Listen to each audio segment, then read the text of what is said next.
Let's learn HTML part 3. இன்னைக்கு நம்ம பார்க்க போகிறது மெட்டா டேக்ஸ் தான்.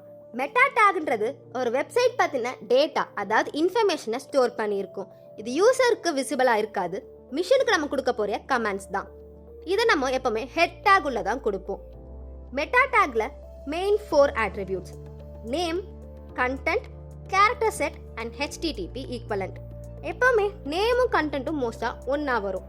அதாவது நான் நேமில் என்ன தரணும் அதை பற்றின இன்ஃபர்மேஷனை நான் கண்டென்ட் உள்ள கொடுப்பேன். எக்ஸாம்பிள், நான் நேமில் கீவேர்ட்ஸ் தரேன் அப்படின்னா கண்டென்ட் உள்ள சர்ச் இன்ஜினில் என்ன கீவேர்ட் போட்டு நான் தேடினா என் வெப்சைட் முன்னாடி வரணுன்றதை இது உள்ள கொடுப்பேன். இதே டிஸ்கிரிப்ஷன் கொடுக்குறேன் அப்படின்னா கண்டென்ட் உள்ள என் வெப்சைட் பற்றின ஒரு ஷார்ட் டிஸ்கிரிப்ஷனை கொடுப்பேன்.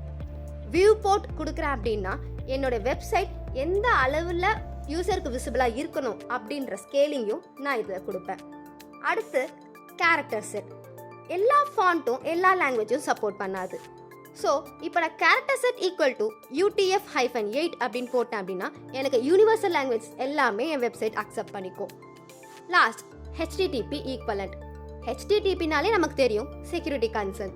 ஸோ நமக்கு போடுற கண்டென்ட்டோடைய செக்யூரிட்டி பாலிசி, அதோடைய ஸ்டைல், இதெல்லாமே இதில் தான் நம்ம டிஸ்கிரைப் பண்ணுவோம். இன்னொன்றும் இருக்குது இதில், ரெஃப்ரெஷ். நம்ம வெப்சைட் எத்தனை செகண்ட்ஸ்க்கு ஒன்ஸ் ரெஃப்ரெஷ் ஆகணுன்றதையும் இந்த HTTP ஈக்குவலண்ட் உள்ள தான் நம்ம கொடுப்போம்.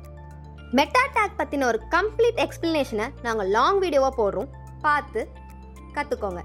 For more videos, subscribers.